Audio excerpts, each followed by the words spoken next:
Dan untuk mengetahui bagaimana perkembangan evakuasi para korban bencana banjir bandang di Sumatera Barat, saat ini kami sudah terhubung bersama Kepala Pusat Data Informasi dan Komunikasi Kebencanaan BNPB, Abdul Muhari. Selamat malam, Pak Muhari. Selamat malam, David. Ya, Pak, terima kasih sudah bergabung bersama kami di Sindo Prime. Pak, apakah ada update mengenai pencarian korban yang bahkan sekarang ini, kalau tidak salah sudah 44 korban tewas ya, Pak?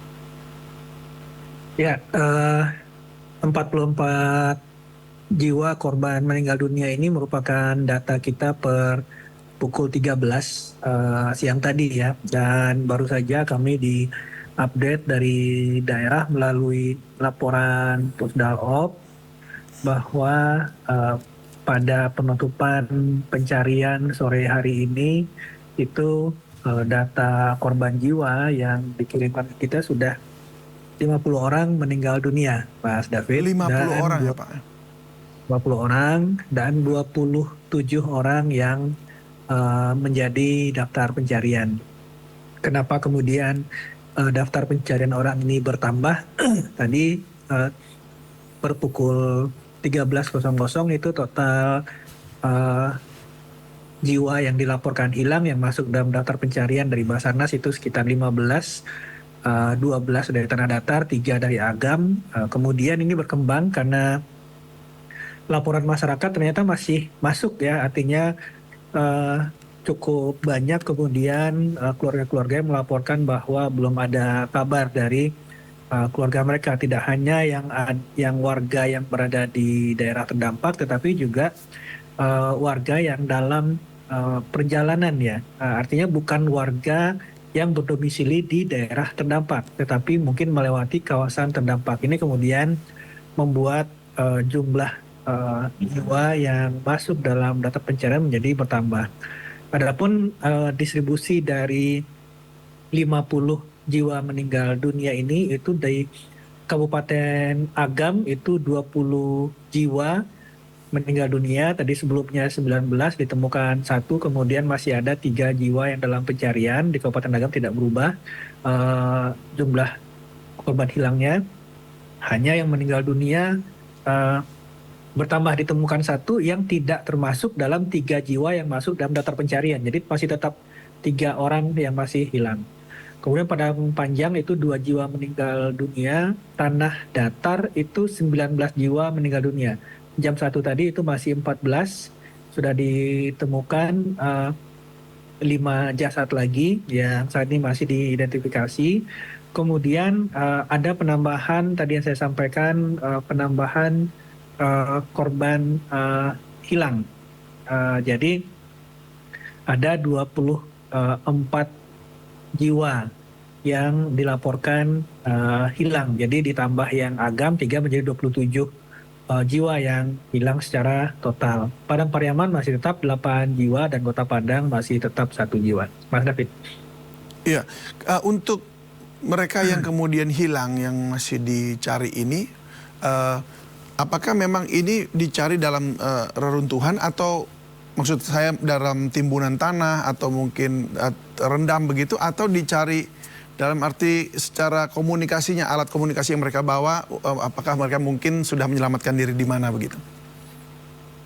Untuk pencarian ini mengikuti arah aliran banjir bandang ya, karena pada umumnya korban yang ditemukan meninggal dunia itu berjarak cukup jauh dari lokasi tempat tinggal bagi mereka yang berdomisili di daerah terdampak. Jadi misalkan yang dilaporkan hilang di Tanah Datar itu cukup jauh, artinya ditemukannya dari di lokasi domisili, atau yang di Agam juga demikian, yang ada di Simpang Buki itu juga kemudian ditemukan dalam jarak beberapa jauh dari lokasi pemukiman, tapi masih mengikuti arah banjiran, arah aliran.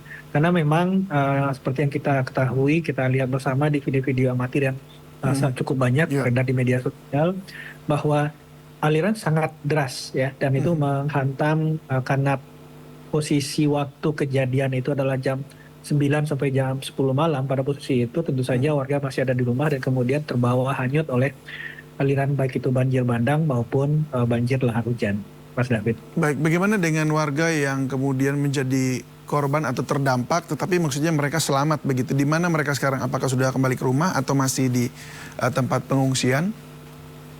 Saat ini bagi warga selamat yang terdampak itu eh, ada sekitar 3.396 jiwa yang mengungsi sementara secara total.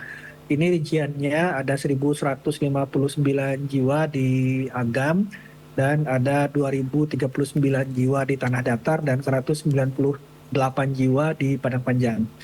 Lokasi pengungsian secara acak sementara ini ada di sekolah-sekolah dan masjid dan di rumah kerabat atau tetangga yang tidak terdampak.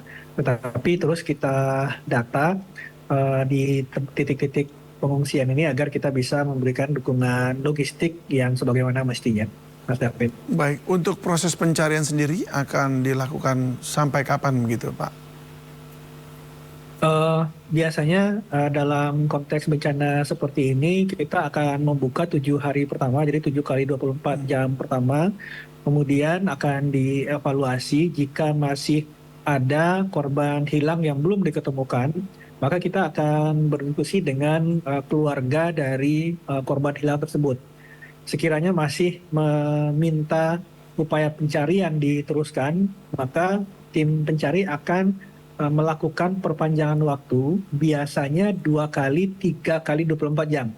Jadi 3 hari gitu. Ya. Jadi secara maksimum nanti 7 hari pertama plus perpanjangan bisa pada 3 hari pertama jika masih ada kita diskusi dengan warga apabila masih meminta upaya pencarian dilanjutkan akan diperpanjang lagi 3 hari berikutnya.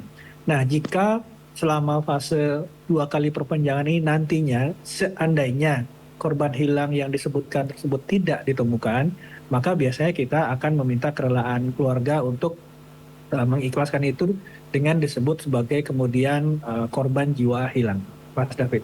Baik, mungkin terakhir Pak untuk yang logistik dan kebutuhan yang dari warga yang mungkin saat ini sangat dibutuhkan, apakah ada cukup atau memang kurang dan perlu bantuan dari masyarakat?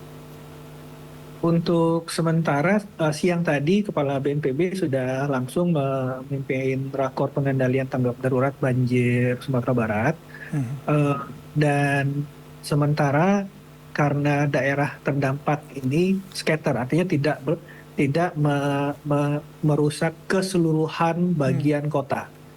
Artinya untuk logistik permakanan itu di kota-kota terdampak ini, di kabupaten terdampak ini itu masih bisa dicukupi oleh pemerintah daerah. Tetapi tentu saja untuk kebutuhan non permakanan seperti tenda, terpal, matras dan kebutuhan-kebutuhan logistik dasar warga terdampak dan mengungsi ini sudah dibawa langsung oleh Kepala BNPB bersamaan tadi siang waktu keberangkatan dari Jakarta yang sifatnya dukungan awal dulu. Nanti berjalan di lapangan kita lihat jika kebutuhannya ada dinamika penambahan dan seterusnya, tentu saja kita akan melakukan penebalan-penebalan atau penambahan-penambahan untuk menjamin kebutuhan logistik dasar warga terdampak ini terpenuhi. Baik, Pak Abdul Muhari, terima kasih banyak sudah berbagi bersama kami di Sindo Prime.